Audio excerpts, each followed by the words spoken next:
The emergency klaxon shrieked through the corridors of the research vessel Meridian, like a banshee with a migraine, jolting Dr. Sarah Reeves from her dreams of tenure and decent coffee.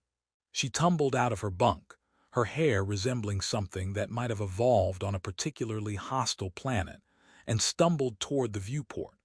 What she saw made her wonder if she was still dreaming, or if the ship's recycled air had finally driven her completely insane. A craft hung in the void beyond the meridian, but calling it a craft was like calling the Mona Lisa a doodle. Crystalline spires twisted through space in impossible geometries, their surfaces catching starlight and bending it into colors that Sarah's brain insisted didn't exist. The thing looked like someone had asked a mathematician to design a soap bubble and then forgotten to mention the laws of physics. "Arya, what am I looking at?" Sarah asked the ship's AI, pressing her face against the cool viewport. "Based on my analysis, Dr. Reeves, you are looking at your reflection superimposed over an unknown vessel of non-human origin. Also, you may want to consider brushing your hair." "Very funny. Run a full spectral analysis." I tried. "The vessel appears to be composed of materials that shouldn't exist, using propulsion systems that violate several fundamental laws, and is currently docking with our ship without permission. On the positive side, it's quite pretty." Sarah's stomach dropped faster than her GPA in graduate school. Humanity had been searching for extraterrestrial life for centuries, and now, apparently, it had found them.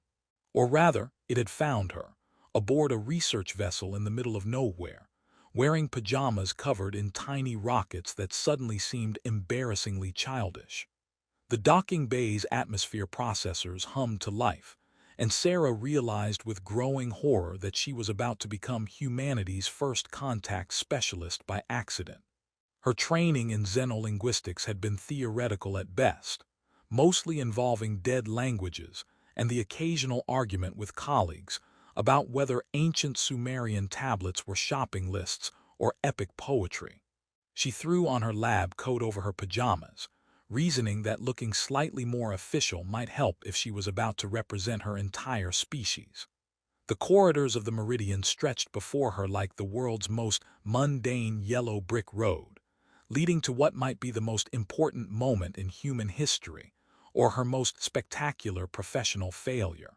The docking bay doors hissed open to reveal a figure that made Sarah's brain perform several illegal operations and crash.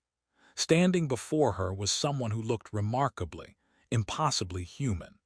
A woman, perhaps in her 30s by Earth standards, with skin that held the faintest luminescent quality, as if lit from within by starlight.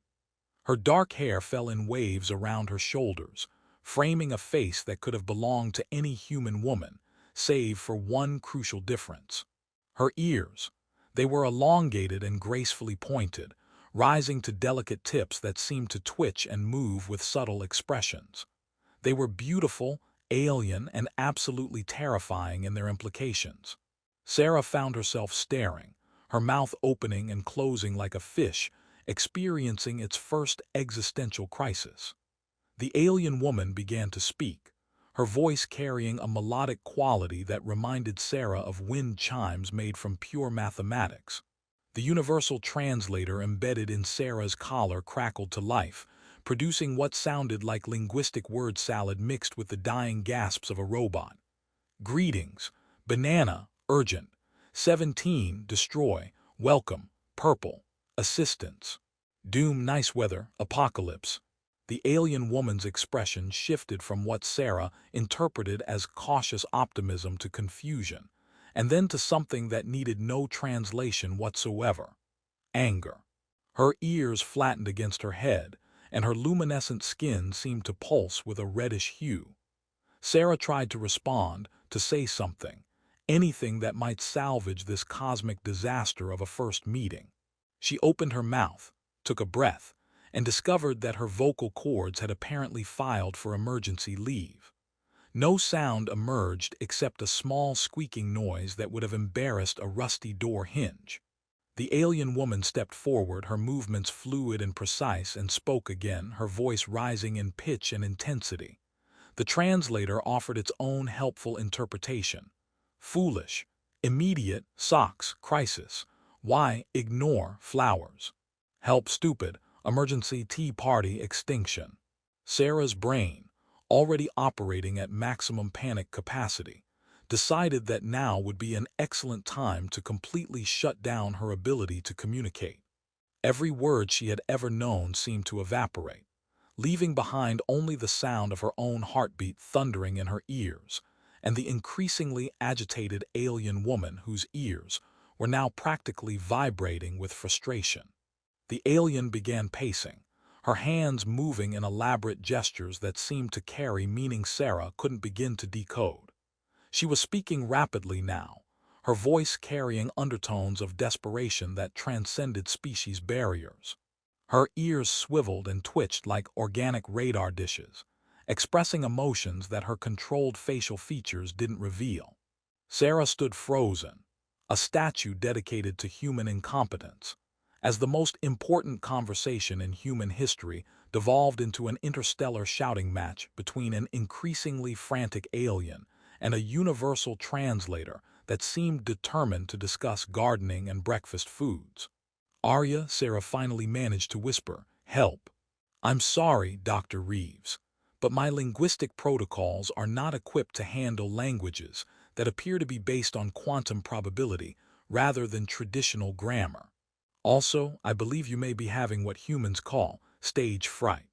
The alien woman had stopped pacing and was now staring directly at Sarah with eyes that seemed to hold depths of intelligence and frustration. Her ears, Sarah noticed, were no longer flat against her head, but had taken on a position that somehow conveyed both annoyance and curiosity. Sarah realized that she had managed to achieve something unprecedented in the annals of xenobiology. She had successfully rendered an advanced alien species speechless through the simple expedient of being completely, utterly, and catastrophically unable to speak herself. The silence stretched between them like a bridge made of awkwardness, and Sarah wondered if this was how interstellar diplomatic incidents began. 3 hours had passed since Sarah's vocal cords had staged their great rebellion, and the situation had deteriorated from diplomatically awkward to cosmically catastrophic. The alien woman had taken to what Sarah could only describe as aggressive interpretive dance, her elongated ears practically semaphoring her frustration while she gestured wildly at the viewport, then at Sarah, then at what appeared to be a small crystalline device that pulsed with an ominous red light. Sarah sat cross-legged on the docking bay floor, having discovered that standing only made her feel more helpless. She clutched a steaming cup of coffee that Arya had helpfully provided, reasoning that caffeine might restart her brain's language centers. So far, the only result was that she now felt anxious and jittery in addition to mute. "Perhaps," Arya suggested through the speakers, "you could try interpretive dance as well. I have downloaded several tutorials from the ship's entertainment database. The Martian rain dance seems particularly expressive." "That's not helpful, Arya," Sarah croaked, surprised that her voice had returned enough to produce actual words, albeit ones that sounded like they'd been filtered through a cheese grater. The alien woman immediately spun around at the sound, her ears perking up with such enthusiasm that Sarah half expected them to start rotating like satellite dishes. She rushed forward, speaking rapidly in her melodic language while gesturing excitedly at Sarah's mouth. The universal translator, still apparently suffering from some sort of digital stroke, offered its interpretation. "Finally. Toaster speak. Emergency. My grandmother's catastrophe. Banana bread. Immediately help. Purple socks. Urgent." Sarah opened her mouth to attempt a response, and managed to produce a sound that could generously be described as a vocal hiccup. The alien woman's ears drooped like wilted flowers, and she resumed her pacing with renewed vigor. "I think," Sarah whispered to Arya, "she's trying to warn us about something. The red light on that device, the urgency in her voice." Fascinating hypothesis, Dr. Reeves. I have been monitoring the device, and it does appear to be some sort of countdown mechanism. Current estimate suggests approximately 73 hours remaining until something.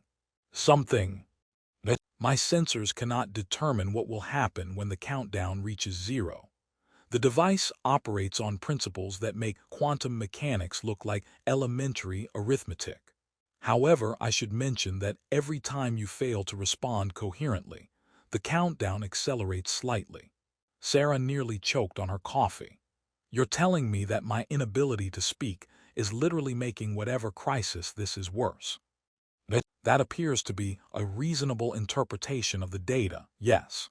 The alien woman had stopped pacing and was now studying Sarah, with the intense concentration of a scientist, observing a particularly puzzling specimen.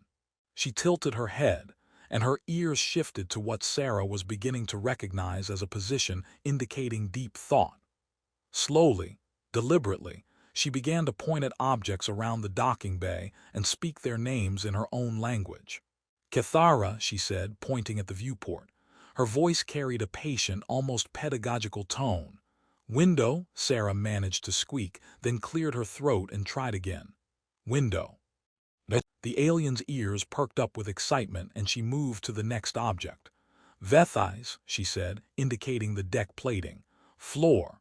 This time Sarah's voice came out stronger. The coffee mug slipped from Sarah's nerveless fingers and shattered against the deck plating, spraying lukewarm caffeine across her rocket print pajamas and the alien woman's luminescent feet. For a heartbeat, the docking bay fell silent except for the gentle hum of life support systems and Sarah's mortified gasp. Then the alien woman laughed. It wasn't the melodic, otherworldly sound Sarah might have expected from an advanced extraterrestrial being. It was a perfectly ordinary, delightfully human snort of amusement that devolved into giggles.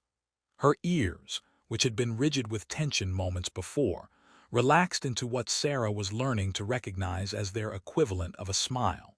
Well, Arya observed, that's either a very good sign or she's having a psychotic break. In my experience, the two can be difficult to distinguish. The alien woman knelt down and began collecting the larger pieces of the shattered mug, speaking in her musical language while shaking her head in apparent amusement. The universal translator, riding high on its recent linguistic breakthrough, offered clumsy, typical, worried, destruction, galaxy, spill, beverage, priorities, amusing, humans. I'm sorry, Sarah said, dropping to her knees to help clean up the mess. I'm not usually this. Well, actually, I am usually this clumsy, but not usually when the fate of the galaxy is at stake. The alien woman looked up at her, and Sarah caught something unexpected in those luminous eyes, a glimmer of shared understanding that transcended species barriers. The woman held up a coffee-stained shard of ceramic and spoke a single word that the translator rendered as artifact.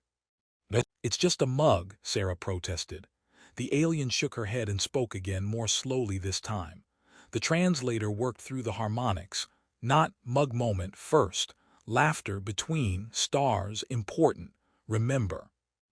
Sarah felt heat rise in her cheeks. You're being awfully philosophical about my disaster-prone tendencies. The alien woman stood gracefully, the ceramic shards somehow arranged in her palm like a small sculpture. She moved to one of the storage alcoves along the docking bay wall and carefully placed them inside, then sealed the compartment with a reverent gesture that seemed entirely disproportionate to coffee mug fragments. Arya, how much time do we have left? The countdown device indicates 68 hours and 37 minutes until whatever cosmic unpleasantness awaits us arrives. I should mention that the alien's vessel appears to be equipped with some form of temporal displacement technology. My sensors suggest it traveled here not just through space, but through time itself. Sarah turned to the alien woman, who was now attempting to demonstrate something using an elaborate combination of hand gestures and ear movements. You're from the future. The woman nodded emphatically, then held up her crystalline device and manipulated its surface with practiced ease. A holographic display materialized above it, showing what appeared to be a star chart with various systems marked in different colors. Most were green, some were yellow, but a significant number pulsed an ominous red. "Dead systems?" Sarah asked. The alien's ears drooped, and she nodded. She manipulated the display again, and the red zones began to expand in a time-lapse animation that showed the wave of destruction Sarah had witnessed through the viewport. The pattern was clear and terrifying. Whatever was consuming the stars was moving systematically through the galaxy. "How long do we have?" Sarah asked, though she wasn't sure she wanted to hear the answer. The alien woman held up both hands, fingers spread wide, then closed them into fists and repeated the gesture 6 more times. 70 rotations, Sarah guessed. Days, years. The woman shook her head in frustration and pointed at the countdown device, then at the holographic display. Then began what could only be described as an interpretive dance routine that would have made her drama teacher proud. She spun, gestured skyward, mimed something that looked like planets exploding, then finished with what Sarah interpreted as a dramatic death scene. "I think," Arya interjected, "she's attempting to convey temporal mechanics through movement. Quite innovative, really. I'm recording this for the xenobiology archives, assuming we survive to create xenobiology archives." The alien woman stopped mid-pirouette and fixed Arya's speakers, with a look that somehow managed to convey both amusement and exasperation. She spoke directly to the ceiling, her voice carrying tones that needed no translation. "She says you talk too much," the translator offered helpfully. "Well," Arya replied with digital huffiness, "at least I don't resort to contemporary dance to explain quantum mechanics." This prompted another laugh from the alien, who seemed to find Arya's wounded electronic pride genuinely entertaining. She held up one finger in a wait gesture, then moved to her crystalline device and began manipulating its surface with the focused concentration of someone operating complex machinery. The holographic display shifted, showing what appeared to be Earth's solar system. The alien woman pointed at it, then at herself, then began counting on her fingers while speaking slowly and clearly. The translator worked through the meaning. "Sarah. World my time. 7 rotations ago sent. Message received. Answer came here now. Warn, prepare, choose." 7 days, Sarah breathed. "You received our response to a message we haven't sent yet, so you traveled back in time to warn us before we send it." The alien woman nodded enthusiastically, her ears perking up with the satisfaction of finally being understood. Then her expression grew serious, and she manipulated the display again. This time it showed 2 different timelines, one where Earth's system glowed with the same green light as the allied worlds, and another where it pulsed the red of extinction. "The choice changes everything," Sarah murmured. The alien woman moved closer, close enough that Sarah could see the intricate patterns of bioluminescence flowing beneath her skin like living circuitry. She spoke softly, her voice carrying harmonics of hope and desperation that transcended language barriers. "What name, you?" the translator managed. The alien woman touched her chest and spoke a word that sounded like wind chimes being played by a mathematician. Sarah stood in the communication center of the Meridian Asterisk, staring at the transmission array that would either save humanity or doom it to cosmic irrelevance. The equipment hummed with anticipation, much like her stomach, which had been performing acrobatic routines for the past hour. Beside her, Zephyra adjusted the crystalline interface she'd connected to the ship's systems, her ears constantly shifting position as she monitored frequencies that existed beyond human perception. "Arya, please tell me you've run diagnostics on this thing 17 times like I asked." "Actually, Dr. Reeves, I've run diagnostics 18 times. The 17th iteration suggested we might accidentally broadcast your breakfast preferences to the entire Galactic Alliance. I thought it prudent to double-check." Zephyra's ears twitched in what Sarah had learned to recognize as suppressed amusement. Over the past day, They developed a functional communication system that combined the universal translators' improving algorithms with Zephyra's patient teaching and Sarah's gradually returning confidence. It helped that Zephyra found human anxiety responses inexplicably entertaining. The harmonic resonance patterns are stable, Zephyra said, her accent lending an otherworldly musicality to her increasingly fluent English. Your species' mathematical frameworks are charmingly primitive but functional. Thanks for that ringing endorsement, Sarah muttered, then took a deep breath. The weight of representing her entire species pressed down on her like a particularly heavy blanket made of existential dread. So I just talked to them, the entire Galactic Alliance. 17 civilizations, Zephyra confirmed. Though the crystalline collective technically counts as one voice representing 47 subspecies, and the hive mind of Arcturus speaks in mathematical poetry that takes approximately 3 hours to translate simple greetings. This keeps getting better. The countdown device on Zephyra's wrist pulsed steadily. 8 hours and 12 minutes remained before the wave of cosmic destruction would reach the outer edge of Earth's solar system. Through the viewport, Sarah could see the darkness spreading across the star field like spilled ink on the cosmos' favorite tablecloth. What if I say the wrong thing? Sarah asked. What if my universal translator decides this is the perfect moment to suggest everyone should wear purple socks? Zephyra reached out and gently touched Sarah's hand. In my timeline, you spoke with such eloquence that 3 civilizations volunteered to rewrite their constitutions. The methane breathers of Proxima actually composed an opera about your speech. That doesn't sound like me at all. Perhaps not the Sarah who spills beverages and fears her own voice, Zephyra said softly. But the Sarah who stands here now, ready to speak for her world despite her terror.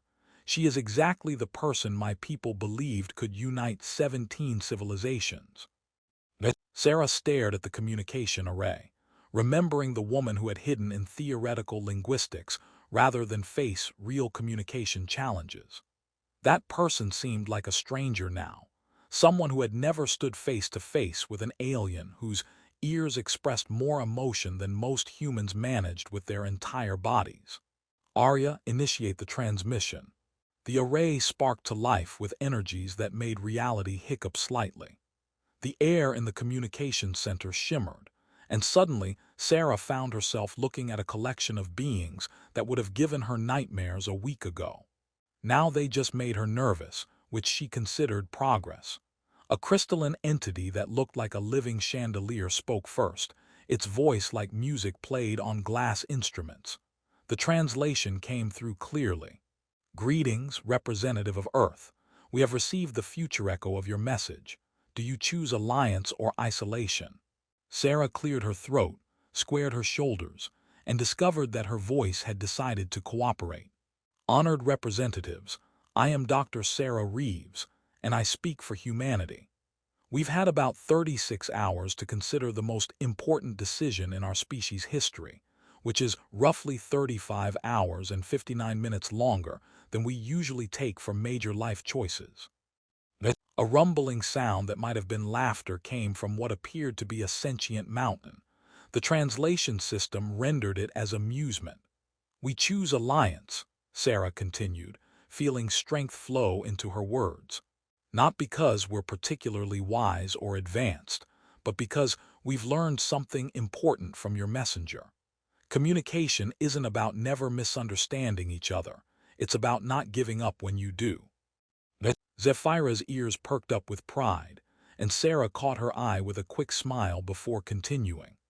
Humanity brings to this alliance our capacity for creative problem-solving, our talent for finding humor in impossible situations, and our stubborn refusal to accept that anything is truly hopeless. We also bring coffee, which I'm told is considered a controlled substance on at least 3 of your worlds. The crystalline being chimed something that translated as delighted surprise. Your species' beverage preferences were indeed noted in the future transmission. Several civilizations have expressed interest in establishing trade relationships based solely on this commodity. Then we're definitely in, Sarah said. Fair warning, though, we're going to ask a lot of questions, make mistakes, and probably spill things on important diplomatic documents. But we'll stand with you against whatever that darkness is, and we'll do it with terrible jokes and an unshakable belief that the universe is too interesting to let it end. The response was immediate and overwhelming. Voices in a dozen languages and 3 mathematical frameworks spoke at once, all expressing variations of welcome and relief. Through the viewport, Sarah watched as beams of coherent energy began emanating from Earth's moon, Jupiter's moons, and the asteroid belt. Apparently, humanity's acceptance had activated defensive systems that had been lying dormant in their solar system for millennia. "The barrier will hold," Zephyra whispered, her ears relaxing for the first time since Sarah had met her. "The timeline is secured." The communication array powered down, and Sarah found herself sitting heavily in the nearest chair, the adrenaline finally leaving her system. "That wasn't so bad. Though I can't believe I made jokes to a galactic council during the most important moment in human history."